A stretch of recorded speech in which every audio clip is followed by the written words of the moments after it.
Hey guys, this is going to be the first in a new series of videos explaining the basics of Hitman, covering things that the game doesn't tell you and providing general guidance for those either new to the Hitman franchise or just new to the World of Assassination trilogy.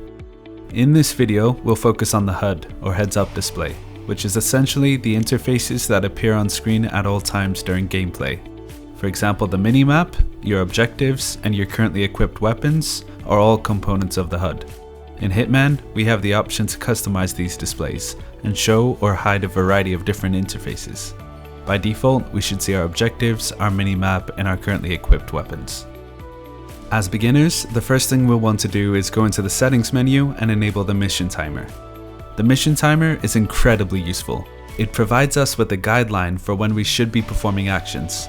For example, in Marrakesh, we want to climb this wall at 49 seconds into the mission because that's the soonest we can arrive at the wall from the default starting location and have the camera turned away from us.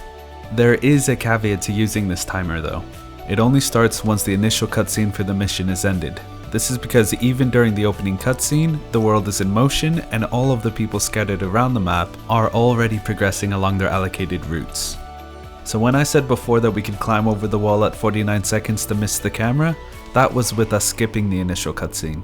Here's a side-by-side comparison to show you how the timing can change when we skip the cutscene versus waiting for it to finish. Now that we're familiar with the mission timer, we'll want to go ahead and enable subtitles. Subtitles offer more value than just a text accompaniment to the audio. When we're slightly out of earshot and can't quite hear the NPCs, subtitles will allow us to understand what NPCs are talking about, and in case you don't know, the conversations NPCs have in Hitman not only provide us with world building, but also offer information we can then use to eliminate our targets and complete our objectives. So though dropping eaves in the real world may rightfully warrant suspicion, we'll want to be doing it as much as we can as we make our way through the massively detailed maps in Hitman. Next up is the Silent Assassin indicator. Before we get into this one, let's first understand what Silent Assassin is. We'll go more in depth on this in a later video, but to explain it briefly, after you complete a mission, you'll receive a rating for that individual run. The best rating you can get, and what you should strive for once you've explored the map, is the best rating in the game, Silent Assassin.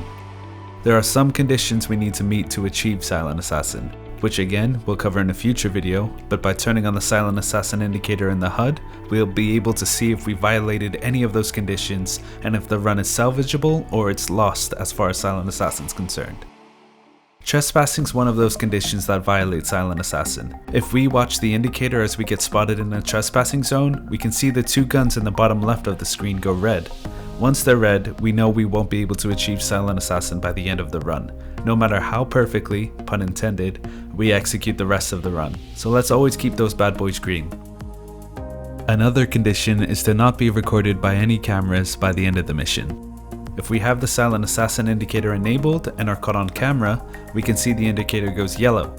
The reason it's yellow and not red is because even if a camera catches a glimpse of us, we can still get Silent Assassin if we take out the cameras before we exit the mission. Once we do, we can see the indicator once again turns green. This is probably the most useful HUD enhancement not enabled by default in the game. The last thing we want is to complete a run after 20 minutes without realizing we lost Silent Assassin a couple minutes into the run, so make sure you've got this one turned on. Those are the key aspects of the HUD that we'll want to enable to begin with, but honorable mentions are the difficulty level indicator, showing which of the 3 difficulty levels, casual, professional, or master, we're currently playing on. The other honorable mention, more of a cosmetic feature, is we can have a minimal weapon display, so it doesn't take up as much of the screen. All preference on that end. Before we close the video, there's another helpful indicator that appears in your minimap by default. If you enter a trespassing zone, you'll see the yellow bar at the bottom of the minimap. This indicates that you're in a trespassing zone, or a hostile area. The difference is simply that if you're in a trespassing zone and you're caught, you can be escorted out by a guard without losing your Silent Assassin rating. If you're caught in a hostile area on the other hand, your Silent Assassin rating's lost. So it's always good to bear that in mind as we're exploring the different locations in Hitman. So that's it for the HUD. We've covered the mission timer, the minimap, the Silent Assassin indicator, some customization options we can apply, and the difficulty indicator. When we start out in our hitmaning journey, let's ensure we come completely prepared like any good hitman should and start off on the right foot.